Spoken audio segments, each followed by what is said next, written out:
obrigado, em nome de Jesus. Neemias 2, versículo 1 em diante, diz o seguinte, vamos ler esse texto, eu não costumo ler um texto tão grande assim, mas é muito importante essa leitura. Neemias 2, 1 diz assim: no mês de Nisan, isso é aproximadamente novembro, não é? Porque não bate certinho, né? O nosso calendário com o calendário judeu, né? Não é só uma, como é que se diz? Tradução, não é? Então isso aqui dá meados de novembro. Então olha só, no mês de Nisan, no ano 20º do rei Artaxerxes, uma vez posto o vinho diante dele, eu o tomei para oferecer e lhe o dei. Ora, eu nunca antes estivera triste diante dele. O rei me disse: por que está triste o teu rosto, se não estás doente? Tem de ser tristeza do coração. Então temi sobremaneira e lhe respondi: viva o rei para sempre. Como não me estaria triste o rosto, se a cidade onde estão os sepulcros de meus pais está assolada e tem as portas consumidas pelo fogo? Disse-me o rei: o que me pedes agora? Então orei ao Deus dos céus e disse ao rei: se é do agrado do rei, e se o teu servo acha mercê ou favor em tua presença, peço-te que me envies a ajudar a cidade dos sepulcros de meus pais, para que eu a reedifique. Então o rei, estando a rainha assentada junto dele, me disse: quanto durará a tua ausência? Quando voltarás? Aprove ao rei enviar-me e marquei certo prazo. E ainda disse ao rei: se ao rei parece bem, deem-se-me cartas para os governadores da além do Eufrates, para que me permitam passar e entrar em Judá, como também carta para Asaf, guarda das matas do rei, para que me dê madeira para as vigas das portas da cidadela do templo, para os muros da cidade e para a casa em que deverei alojar-me. E o rei mais deu, porque a boa mão do meu Deus era comigo. Então fui aos governadores da além do Eufrates e lhes entreguei as cartas do rei. Ora, o rei tinha enviado comigo oficiais do exército e cavaleiros. Disto ficaram sabendo Sambalate, o Horonita, e Tobias, o servo amonita, e muito lhes desagradou que alguém viesse a procurar o bem dos filhos de Israel. Por favor, deixa a sua Bíblia aberta aqui, curve a sua cabeça, eu quero orar por você. Espírito Santo querido, obrigado, Senhor, por mais essa conferência maravilhosa.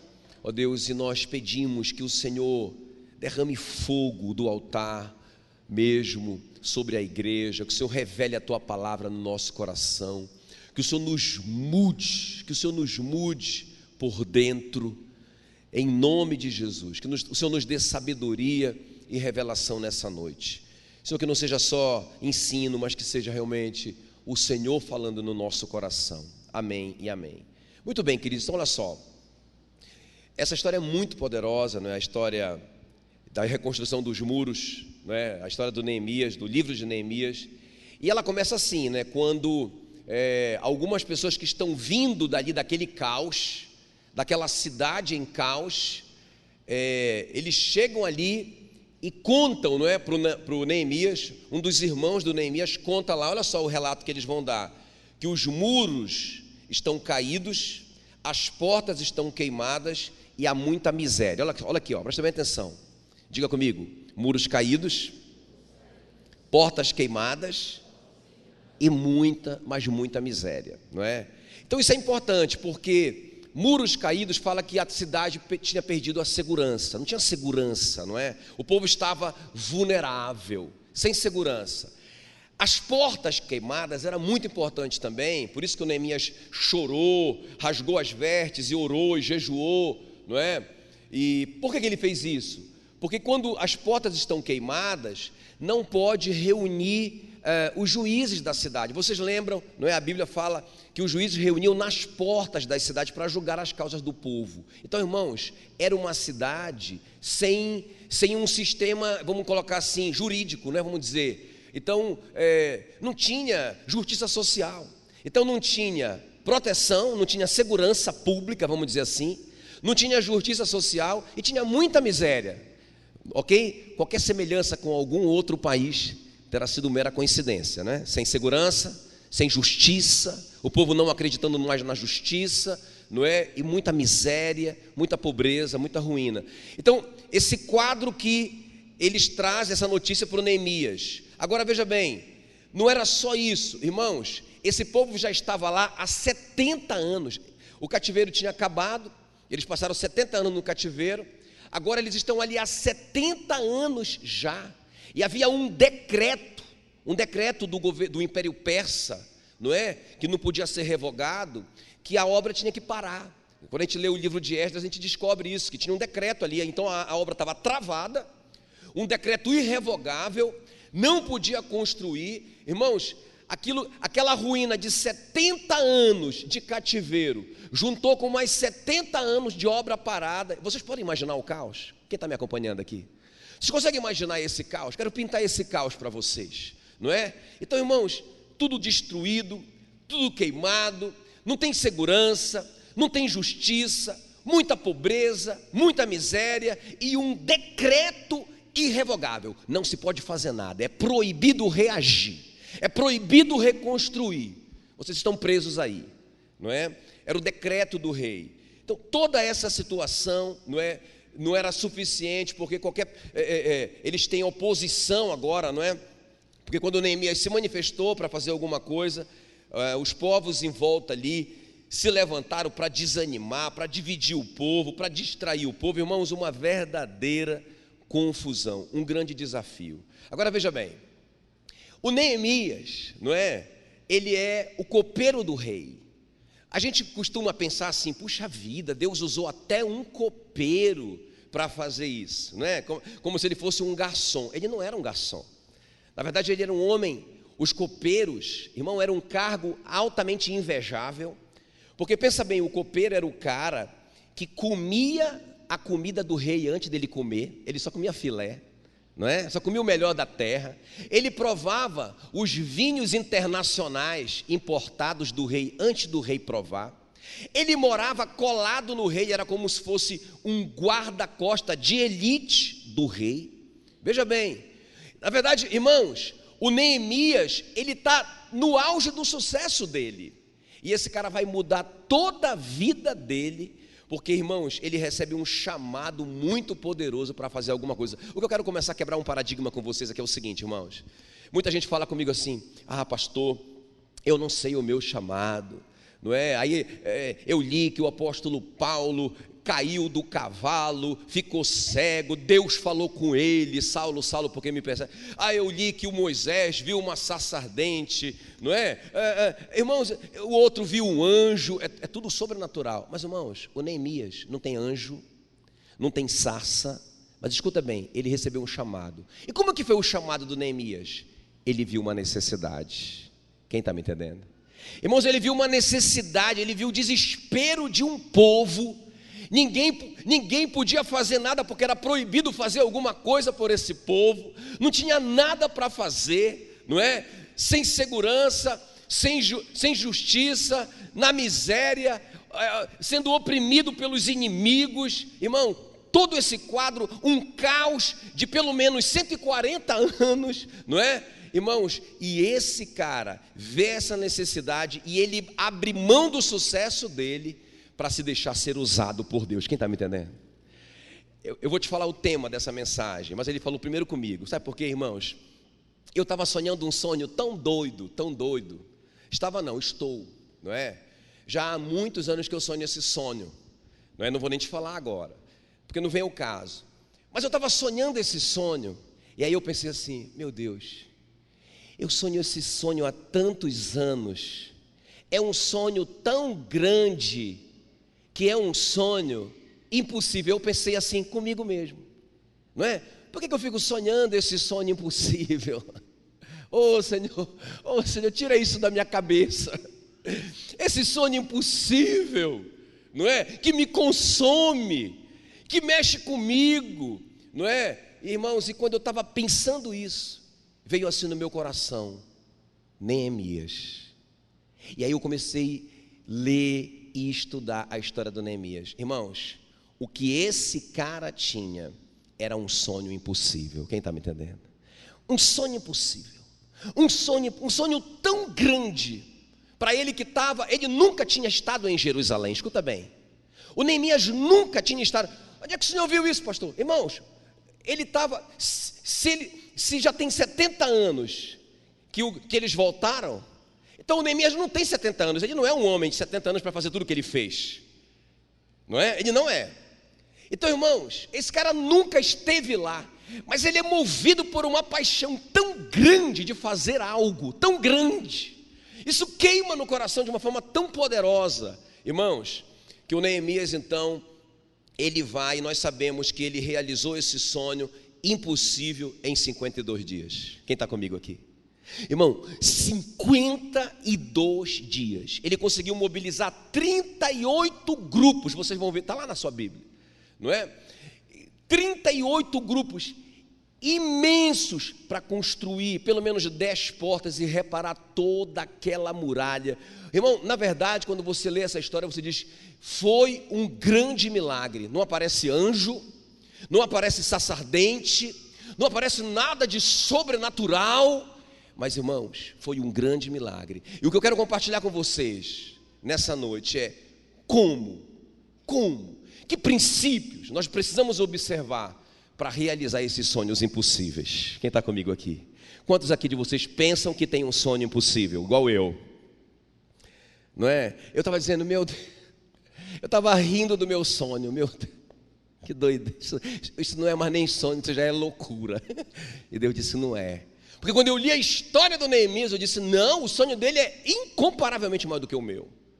Se o Deus que realizou o sonho dele é o Deus que eu sirvo, não é? Agora, que princípios ele praticou? O que ele observou? E ele viu em 52 dias de uma forma muito milagrosa. Foi um milagre, um grande milagre, não é? Ele viu a realização do sonho dele, aleluia. Então vamos ver comigo aqui, amém, queridos? Vamos ver comigo como realizar os sonhos impossíveis. Porque deixa eu te falar uma coisa, se é possível, se é uma coisa, não, é só fazer assim, assado, cozido, frito, pronto, está feito. Irmão, provavelmente não é um sonho de Deus, porque se for um sonho de Deus, só Deus pode realizar. Então para você ele é impossível. Quem está me entendendo? Não é?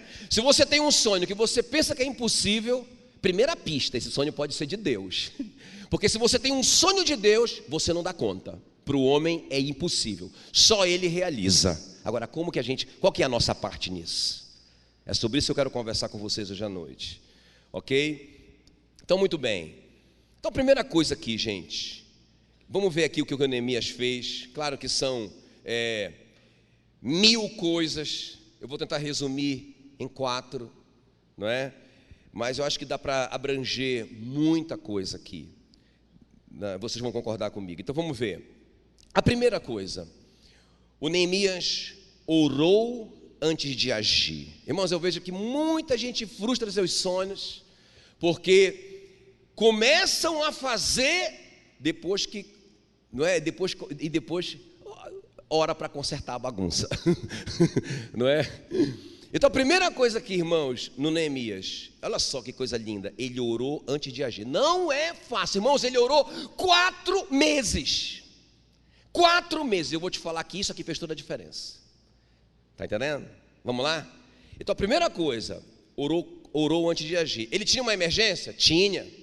Ninguém podia esperar 4 meses lá, irmãos. A miséria não podia esperar 4 meses. A falta de segurança não podia esperar 4 meses. A falta de justiça social não podia esperar 4 meses. Nada podia esperar 4 meses. Mas ele agiu na hora que Deus disse vai. Vocês vão ver. Ele disse, você está autorizado, pode ir. Então a primeira coisa aqui, gente, ele orou antes de agir. Versículo 4 desse capítulo 1, né? Tendo ouvido estas palavras, que palavras?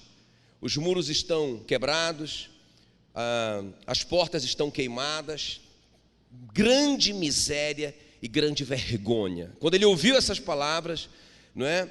Então ele se assentou e chorou e lamentou por alguns dias, e esteve jejuando e orando perante o Deus dos céus, não é? Então, irmãos, foram 4 meses, né? Do mês de Quisleu, que é aproximadamente março e abril, entre março e abril, até o mês de Nisan, não é? Então veja bem, antes de buscarmos os recursos da terra, precisamos buscar os recursos do céu. Aleluia. Anota aí no seu coração, não é? Ele foi desafiado, ele foi chamado, ele sabia, estava ardendo no coração dele, tinha uma paixão dentro dele. Mas irmãos, antes dele se mover, antes dele buscar o rei Artaxerxes, né? Artaxerxes, ele foi buscar o rei dos reis, Senhor dos senhores. Isso é muito, muito. Às vezes a gente age de forma diferente, né? A gente tem um sonho, a gente tem uma necessidade, a gente corre para o rei humano logo, corre para aquela pessoa para pedir ajuda, mas a gente não corre para o rei dos reis primeiro. Primeira coisa aqui, ele correu para o... Porque irmãos, eu anotei essa frase, anota aí no seu coração: orar sem agir é misticismo, agir sem orar é arrogância. Eu vejo muita gente, irmãos, que ora, o cara só ora. Não, sério, não, estou orando tanto de manhã, da tarde, à noite, e ora, mas não sai do lugar. Orar sem agir, nós vamos ver, é misticismo, entende? É essa coisa do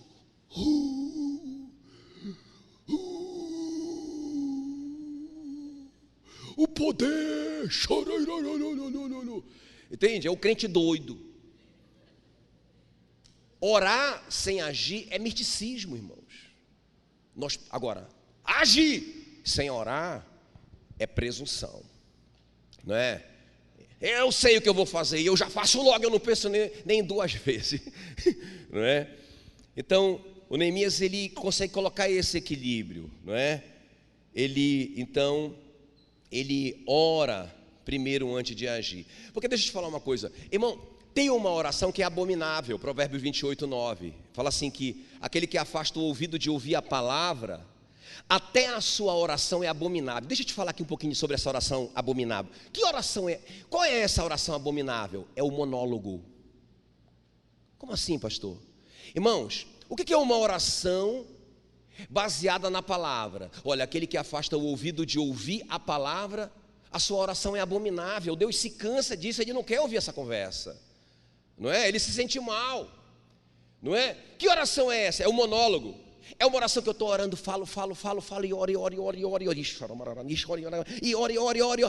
Orei 5 horas, mas irmão, não tem base nenhuma, não é um diálogo, você não está conversando com Deus, você não está ouvindo a voz de Deus, você não está buscando a sabedoria dele, você só está orando. Às vezes a gente pratica oração como um exercício espiritual. Eu estou orando, eu preciso fazer uma coisa, eu preciso conquistar alguma coisa, eu preciso realizar um sonho, então eu sei que eu tenho que orar. Então eu oro, mas eu não digo nada, não tem fundamento a minha oração, é abominável. Quem está me entendendo? Não é? Então, primeira coisa aqui, irmãos, o Neemias vocês vão ver agora.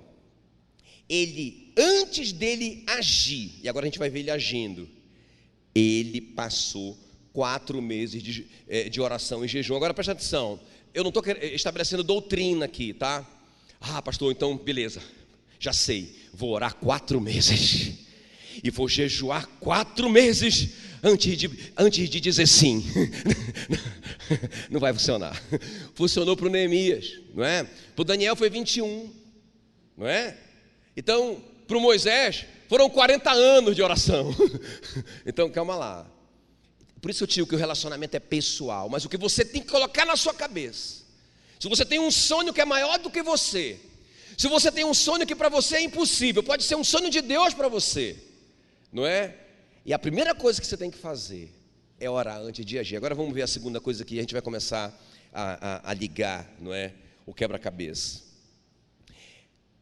A segunda coisa aqui, que já é fruto dessa oração de 4 meses do Neemias, para realizar esse sonho impossível, vocês concordaram comigo que é impossível, então vamos lá, ele agiu com sabedoria diante do rei, ele agiu com sabedoria. Vamos ver isso aqui, irmão, não é só orar. Eu vejo muita gente perdendo bênção na vida por falta de sabedoria, por precipitação na ação, por precipitação no falar, não é? Eu já vi muita gente, irmãos, eu já vi tantas pessoas perdendo bênçãos na vida. Eu lembro de uma situação que a coisa já ia mesmo acontecer para o camarada. Eu estava acompanhando todo o processo, inclusive orando, envolvido. E a terceira pessoa envolvida descobriu que eu era o pastor desse cara. E ele veio conversar comigo. Ele disse para mim assim: olha, eu estou recuando o negócio. Sabe por quê? Porque ele fala demais. Ele nunca soube disso. Então, irmãos, não é só orar, tem que agir em... Vamos ver o Neemias? Versículo 11, olha só a sabedoria desse camarada, irmãos. Essas coisas são novas para mim, eu nunca tinha percebido isso, eu confesso, nessa história. Versículo 11, olha a oração dele: ah, Senhor, estejam, pois, atentos os teus ouvidos à oração do teu servo e a dos teus servos que se agradam de temer o teu nome. Concede que seja bem sucedido hoje o teu servo e dá-lhe mercê. Espera aí, rapidinho. Concede que seja bem sucedido quando? Bem forte. Quando? Guarda esse hoje, que ele é importante. Concede que seja bem sucedido hoje o teu servo e dá-lhe mercê perante este homem.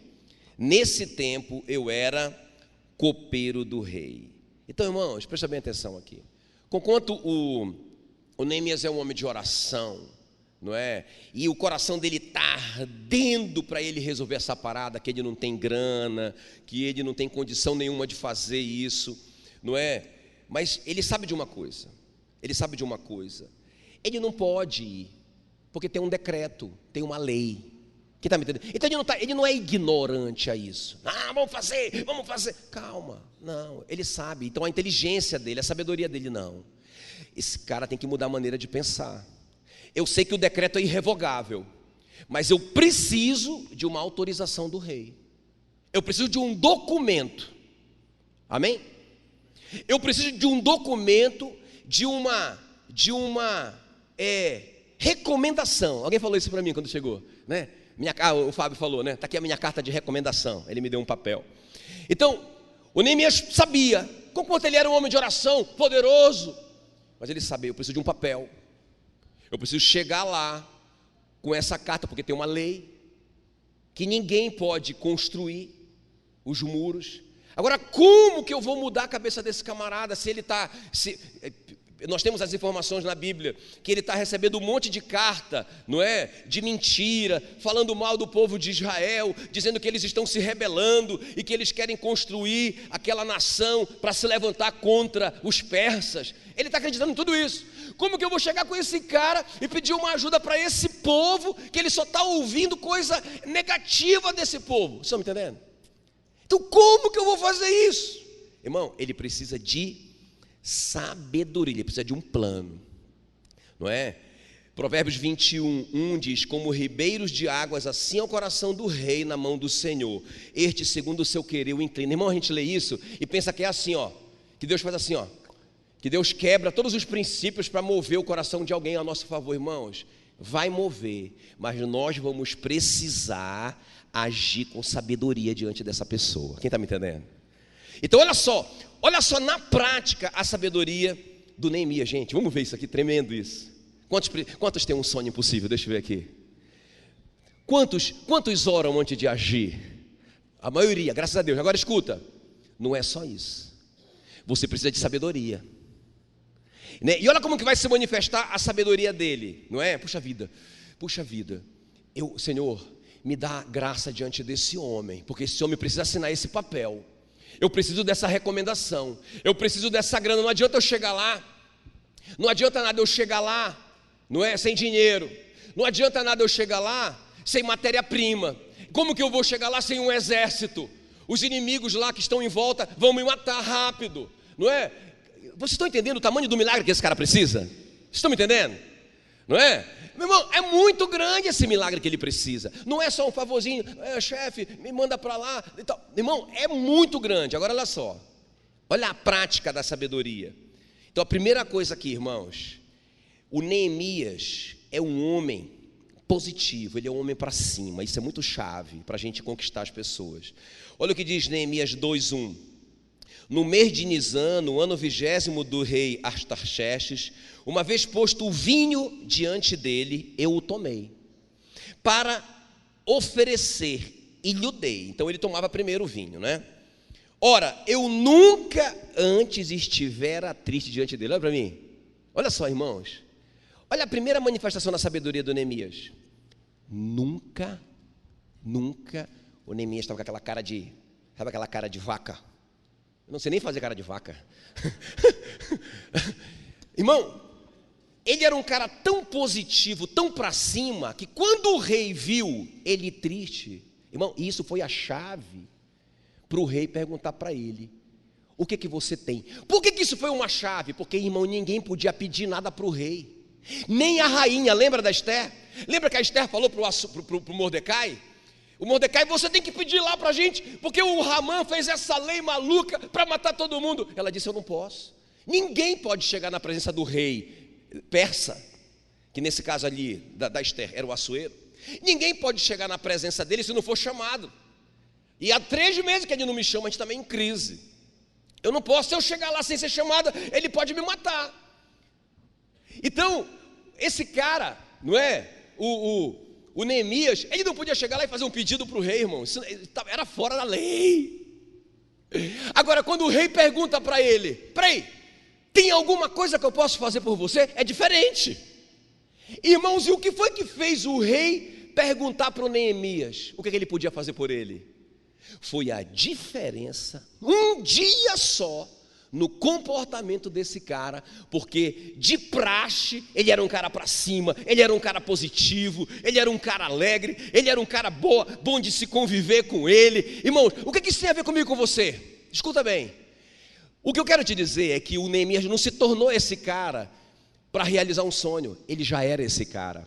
O que eu quero te dizer é que Deus precisava de um homem dentro do palácio que pudesse influenciar o rei, um cara que era da confiança do rei, um cara que estava perto do rei, um cara que o rei gostava muito, não é?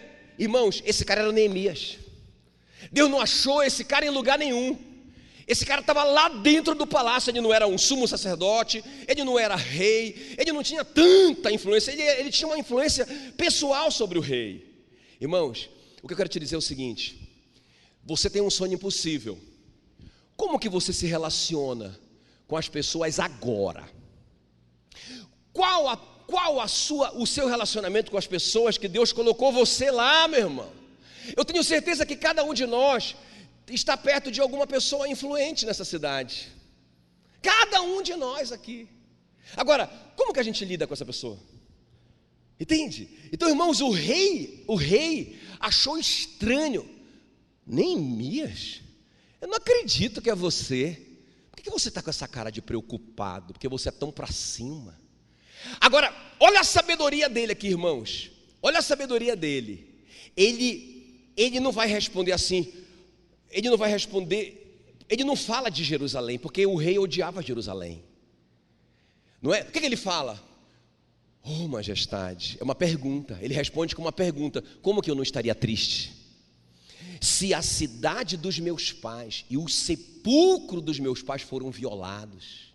Sabe por que ele respondeu isso? Sabe por que ele respondeu isso? Porque era muito importante para os persas, os antepassados. Então o cara já deu um pulo para trás. Olha a sabedoria do cara. Então a resposta dele, ele sabia o que era importante para o cara. Como que a gente lida com as pessoas? Às vezes a gente vai falar com alguém, a gente só pensa na gente. É porque eu preciso ir para Jerusalém, eu preciso de uma passagem, eu preciso de dinheiro, nada. Ele falou sobre algo que era muito importante para o rei. Isso é sabedoria. Você conversar com a pessoa sobre o que é importante para ela, e não para você logo de cara. Sabedoria dele. Outra coisa, irmãos, ele teve muito. Então isso é tato no falar, né? Tato no falar. Ele falou com muita sabedoria. Ele não foi logo falando de qualquer maneira. Então ele era um homem positivo, não é? Ele tinha tato no falar e ele aguardou o tempo certo, não é? Porque quando fala assim, olha, Senhor, concede que eu seja bem sucedido hoje. Sabia que o rei nunca ficava, a rainha só sentava do lado do rei quando era dia de festa. Ele esperou quanto tempo? 4 meses. Então, vocês estão entendendo? Ele está orando aqui, ó, orando, jejuando, e o tempo está passando, 1 semana, meu Deus, orando e jejuando, buscando sabedoria, 2 semanas, 1 mês, 2 meses, 4 meses. Por que ele agiu no 4º mês? Por que ele disse: Senhor, concede que eu ache favor diante desse rei hoje? Por quê hoje? Porque era um dia especial. Para a rainha estar do lado dele era uma festa. Quem está comigo? Então era um momento de festa, não é? Era um momento especial. Claro, ele sempre estava perto do rei, provando o vinho.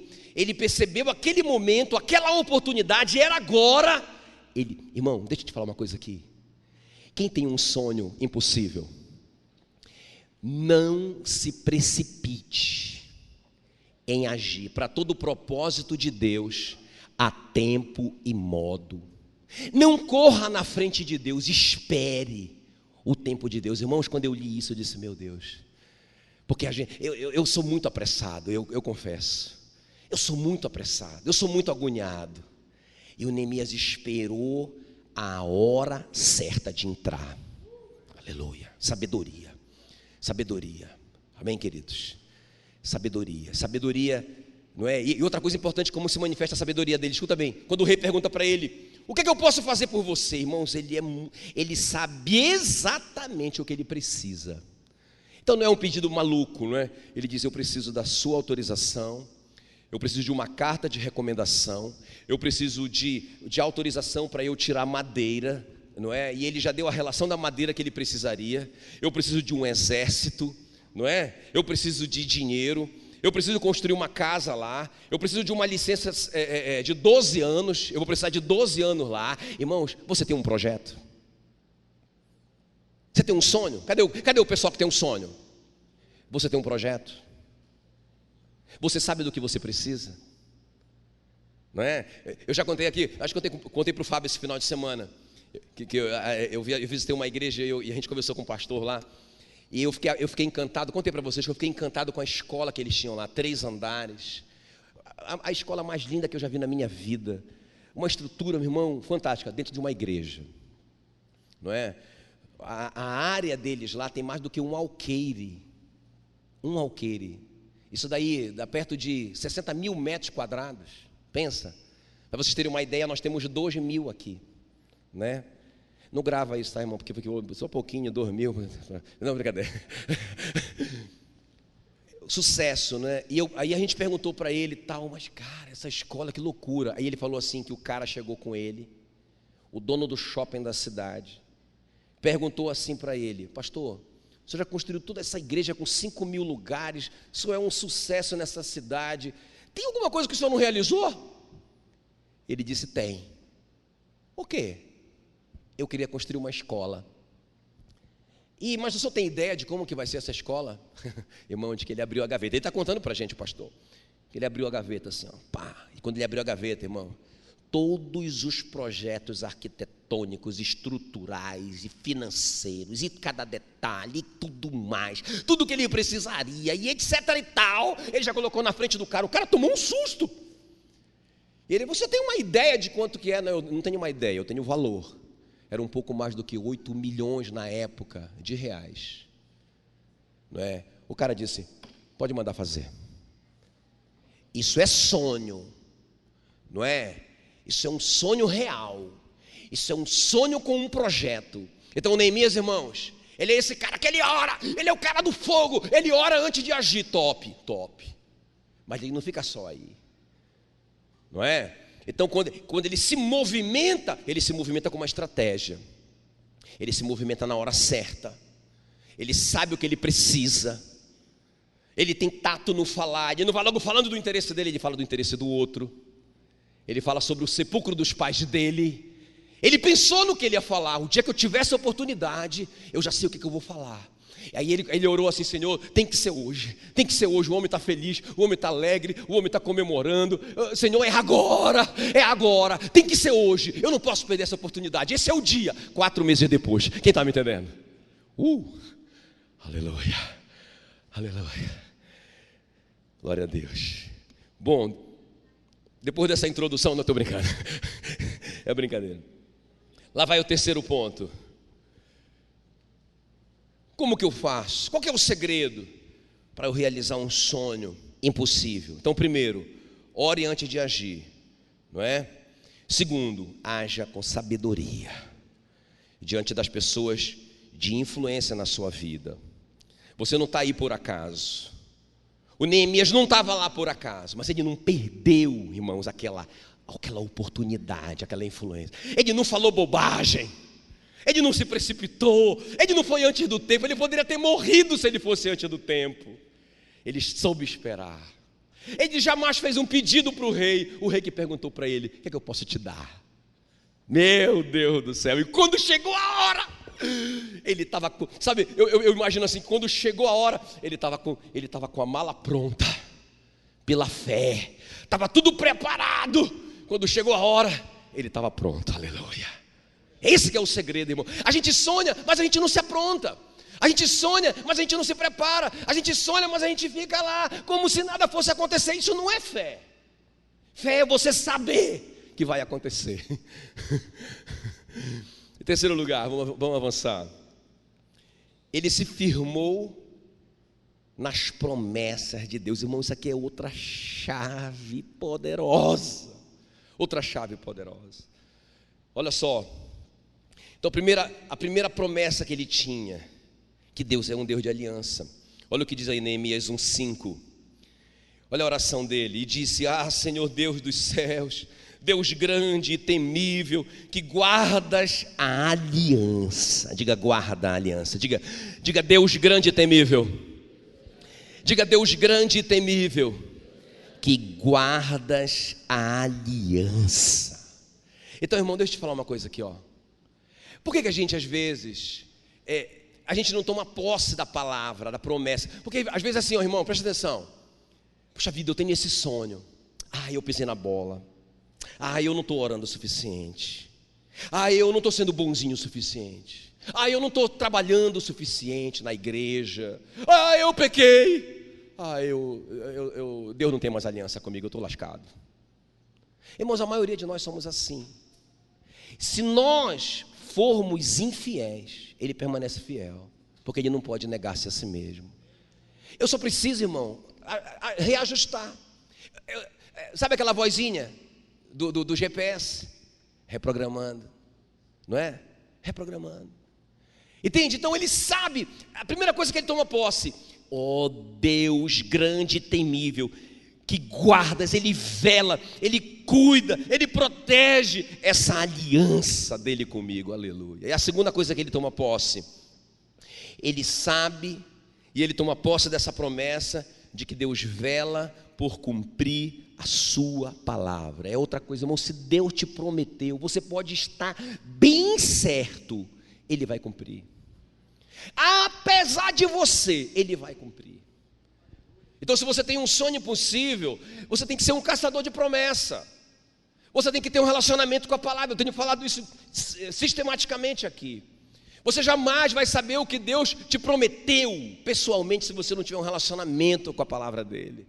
E o Neemias tem, porque ele sabe. Olha o que ele vai dizer no versículo 8: lembra-te da palavra que ordenaste a Moisés teu servo, dizendo: se transgredirdes, eu vos espalharei por entre os povos, mas se vos converterdes a mim e guardardes os meus mandamentos e os cumprirdes, então ainda que os vossos rejeitados estejam pelas extremidades do céu, de lá os ajuntarei e os trarei para o lugar que tenho escolhido para ali fazer habitar o meu nome. O que ele está dizendo?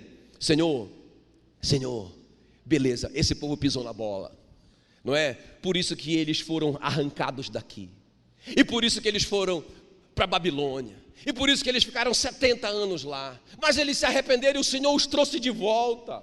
Eles se converteram, o Senhor prometeu na tua palavra que se eles se convertessem, o Senhor seria favorável com eles. Irmãos, isso é tomar posse da promessa de Deus. Entende? Então nós estamos ouvindo tanto a voz do diabo, mas esse é o meu último ponto, que a gente esquece, irmão, que a gente fica surdo para essas promessas. Olha o que ele vai dizer aqui no versículo 10: estes ainda são teus servos e o teu povo, que resgataste com teu grande poder e que, com a tua mão poderosa. Irmãos, seja lá o que você fez, se você realmente um dia de todo o seu coração, não é? Você fez essa aliança com Deus, irmãos, Ele fez essa aliança com você.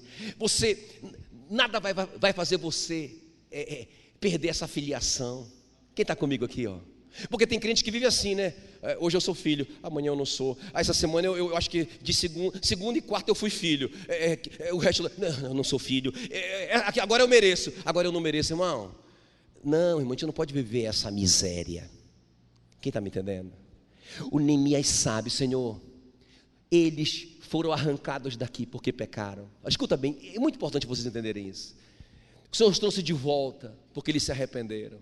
Agora estão sendo oprimidos de novo pelo diabo, não é? Senhor, eles ainda são teus filhos. Eles ainda são teus filhos. Irmão, qual o pai aqui que se o filho pisar na bola, deixa de ser seu filho? Não é? Se o André pisar na bola com o Fábio, não é? Duvido você vai deixar de ser filho, duvido. Filho, meu irmão. Nunca esqueça a Dona Maria abraçada com o filhinho dela, assassino, que todo mundo tinha medo. Quando o pessoal descobriu que ele morreu, foi todo mundo para lá para comprovar mesmo, mano. Todo mundo tinha medo dele, moço, o cara violento, e ela agarrada no caixão, dizendo: meu filhinho, tão bonzinho para a mamãe. Filho mesmo, filho. Quem está me entendendo? O Neemias está dizendo assim: olha, eles ainda são teus filhos, olha para eles. Tudo bem que o Senhor disse que se eles, escuta para mim, ó, olha para mim. O Senhor disse para ele que se eles pisassem na bola, o Senhor ia corrigi-los. Qual que é o pai que não corrige seu filho? Irmão, qual que é o pai que não corrige seu filho? Se você está sem correção é porque você não é filho, você é bastardo. Mas o fato de você ser corrigido por Deus quando você pisa na bola é para Ele te colocar no caminho da vitória. E não porque você perdeu a filiação. Isso que o Neemias está tomando posse. Eu sou filho do papai. O Senhor prometeu, o Senhor vai cumprir. Eles ainda são teus filhos. E último lugar para a gente orar, ok? Então vamos só rever aqui comigo. Cadê o pessoal do sonho impossível? Sonho impossível, pastor, meu sonho é impossível. É tão impossível quanto o do Neemias. Pastor, eu nunca vi um anjo. Legal essa palavra. O Neemias também não viu. Eu nunca tive assim uma coisa, uma luz que entrou e me chamou, não é? Como Paulo. Neemias também não. O que moveu o coração dele? Uma paixão. Você tem uma paixão? Uma indignação, eu preciso fazer alguma coisa, eu tenho que fazer alguma coisa. Ele estava bem na foto. Essa palavra é para vocês, porque eu só vejo gente bem na foto aqui, aleluia. Não é? Mas você não pode se conformar. Eu estou aqui, eu tomo o melhor vinho do país, eu como a melhor comida, moro na melhor casa, não é? Eu só estou aqui com o rei. Não, irmãos, se inconforme que Deus quer te usar, aleluia. Agora, escuta bem, não vá antes de orar, não é? Planeje os seus passos, haja com sabedoria, não haja de qualquer jeito, ok, queridos? E tome posse das promessas, né? Procure essas promessas para você. E último lugar, olha só, irmãos, a atitude do Neemias, a quarta coisa aqui, uma atitude correta diante da oposição do inimigo. Isso aqui é chave, porque deixa eu te falar uma coisa. Se você tem um sonho de Deus, se você tem um sonho impossível e ele é de Deus, eu tenho que dizer para você, você vai ter oposição. Credo, pastor. É verdade, você vai ter oposição. Não tem outro jeito, não é? Se você tem um sonho de Deus e ele parece impossível para você, porque o sonho de Deus vai parecer impossível mesmo para você, ele vai ter oposição do inimigo. Porque se você realizar esse sonho, ele vai ser um prejuízo para o mundo das trevas, lógico. Irmão, Deus não vai colocar nenhum sonho na gente, Deus não coloca sonho assim na gente, que é só a gente que vai se dar bem. Não, irmãos, o sonho de Deus é para a coletividade. Beleza, a gente vai usufruir disso pessoalmente, não é? A Esther usufruía da posição dela, mas o que Deus realizou na vida dela era para o povo dele. E sempre é assim. Então, se você tem um sonho de Deus, esse sonho vai abençoar o reino, não tenha dúvida disso. E aí, por isso que vai ter oposição. Agora, como que a gente trabalha com essa oposição? Deixa eu só fechar aqui, então, como que o Neemias agiu. É muito legal, muito prático. Neemias 4, versículo 1 em diante. Tendo Sambalate ouvido que edificávamos o muro, ardeu em ira e se indignou muito e escarneceu dos judeus. Então falou na presença de seus irmãos e do exército de Samaria. Olha lá, irmãos, vê se você não tem ouvido essa voz aí no seu coração. Que fazem esses fracos judeus? Ou seja, não é? Escarnecendo, dizendo, você é fracote. Permitisse-lhes a isso, sabe, mexendo com a identidade do povo. Permitisse-lhes a isso, sacrificarão, darão cabo da obra num só dia, renascerão acaso dos montões de pó as pedras que foram queimadas? Será que esses caras não estão vendo que é impossível o que eles querem fazer? Como que eles vão ressuscitar pedra? Pedra que virou pó, não é? Sabe o que ele está dizendo aqui, ó? Ei, te manca, o que você está sonhando, o teu sonho é impossível. E você é fraco demais para realizar esse sonho. O que ele está dizendo? E muita gente está aceitando, não é? Escuta bem, o diabo não fala assim, você não pode. Sabe como é que ele fala com você? Eu não dou conta. Sabe como é que ele fala com você? Quem sou eu para sonhar esse sonho? Irmão, eu estou falando o que eu pensei no meu pensamento. Eu disse, cara, esse Jacques é doido de sonhar esse sonho. Ah, então é o diabo me chamando de fraco, dizendo que o sonho é impossível. Ok? Qual que é o alvo? Escuta aqui, ó, vamos entender. Qual que é o alvo? O alvo é te desanimar, não é? Irmãos, olha só, escuta bem o que eu vou te falar. Qual que é o alvo? Quando eu estava preparando essa palavra, o Espírito Santo falou assim no meu coração: tem gente lá que já está desanimada. Tem gente lá que já desanimou. Então olha só aqui o que diz o versículo 6. Assim edificamos o muro, e todo o muro se fechou até a metade de sua altura. Por quê? Por quê? Porque o povo... Por que deu certo? Porque tinha... Por que você vai realizar seu sonho? Por quê? Porque você está animado. Agora escuta, o que é que o diabo quer tirar de você? O seu ânimo. Por isso que Jesus disse, vocês terão aflições, mas não desanimem. Se vocês desanimarem, já era. Então eles estão conseguindo porque eles estão animados. Mas olha só, irmãos, a estratégia do bichão é desanimar. E ele consegue. Irmão, ele vai tentando de todo jeito. Eles se infiltram no meio do povo. Eles vão provocando contenda entre o povo. Eles vão bagunçando. Então, eles vão se desanimando. E olha a consequência disso, versículo 10. Disse Judá. Olha o Judá, olha um dos líderes, né, daqueles grupos. Olha o diagnóstico deles. Já desfaleceram as forças dos carregadores. Os escombros são muitos, de maneira que não podemos edificar. Olha lá, irmãos. Eles estavam conseguindo por quê? Porque eles tinham ânimo. Aí o inimigo entrou, bagunçou, colocou. Olha, escuta. Qualquer semelhança terá sido mera coincidência. Colocou confusão. O irmão começa a brigar com o outro, começa a ter divisão. Ele se infiltra no meio, ele começa a dizer, você é fraco, você não consegue. Ele disse, sabe o que ele disse? Ainda que vocês consigam, se vocês conseguirem, uma raposa encostando nesse muro, vai cair o muro. O que vocês estão edificando não tem valor nenhum. Escuta bem. Agora, irmãos, os caras estão tão desanimados que um dos líderes diz, pessoal, tem muito escombro, não vai dar, está muito difícil, nós não vamos conseguir. Olha o diagnóstico deles, irmãos. Olha o que ele vai dizer. Ele diz, os escombros são muitos, de maneira que não poderemos. Quem está comigo aqui? Não poderemos.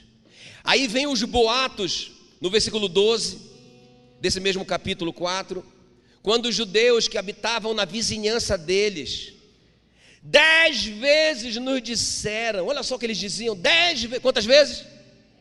Olha o que eles diziam, olha o boato, de todos os lugares aonde os inimigos moram, eles subirão contra vocês. São as notícias que você está ouvindo, 10 vezes, o cara passa na televisão para outra, de um canal para o outro, 10 vezes ele ouve a mesma notícia, vocês não conseguirão, crise, o país só vai piorar, e vocês estão acreditando nesses boatos, e estão desanimando, quem está me entendendo? Estão desanimando, o diabo está conseguindo desanimar vocês, mas eu tenho a solução, aleluia, eu tenho a solução para vocês, olha o que o Neemias vai fazer, essa é a solução.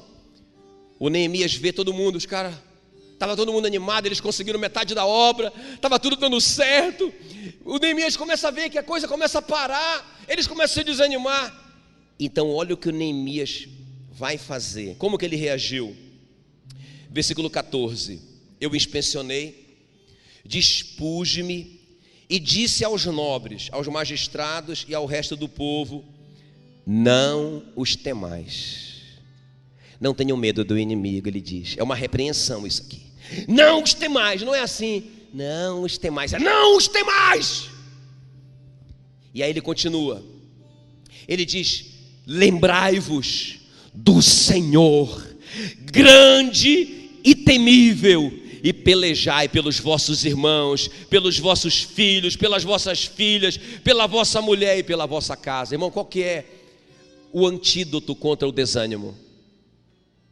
Lembre do Senhor. Como assim? Lembre do que o Senhor já fez na sua vida, lembre do que o Senhor está fazendo em nossa volta, lembre da palavra do Senhor e das promessas do Senhor, lembre da fidelidade do Senhor, lembre da aliança que Ele tem e Ele não quebra. Pense no Senhor, irmãos, é uma questão de pensar. Se vocês focarem no inimigo, se vocês focarem nas más notícias, vocês vão desanimar. Se vocês lembrarem do Senhor, Neemias disse, lembrem do Senhor, grande e temível. Irmão, a gente só desanima se a gente esquecer o Senhor. Você só diz, eu lembro que eu ouvi isso há 21 anos atrás. Eu fui falar com o pastor Genildo que o irmão estava muito desanimado, o que é que a gente podia fazer? E eu aprendendo, eu era faixa branca na época. Ele disse, Jackson, eu falei, pastor, ele está tão desanimado que ele não está mais nem orando nem lendo a Bíblia. Eu nunca esqueço disso. Ele disse, Jackson, aprende uma coisa aqui. Ninguém está sem orar e ler a Bíblia porque está desanimado. A pessoa só desanima se ela parar de orar e ler a Bíblia. Eu estou desanimado porque eu não gosto dessas luzes na igreja, eu acho que parece uma boate esse negócio. Ou então eu não gosto disso, eu não gosto daquilo. Ninguém está desanimado por qualquer outra razão. Se você se desanimou, é porque você esqueceu o Senhor. Você focou no inimigo. Aqueles homens estão focados no inimigo, no que eles estão dizendo. Eles estão chamando a gente de fraco, eles estão dizendo que não vai adiantar, eles estão dizendo que a muralha vai cair, eles estão falando mal da gente. O inimigo é poderoso. Desanimaram. E o Neemias, voltem, vocês estão com foco errado, olhem para o Senhor, lembrem do Senhor.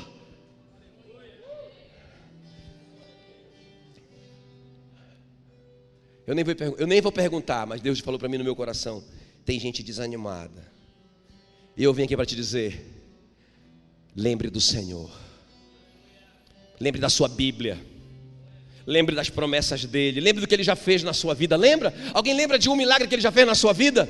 Lembra? Quando eu estava sonhando aquele sonho doido, e que eu fiz essa pergunta, Senhor, mas como que isso vai acontecer? E uma das coisas que ele falou foi, você lembra de onde você saiu? Você lembra de onde você saiu? Não é? Eu lembro, não é?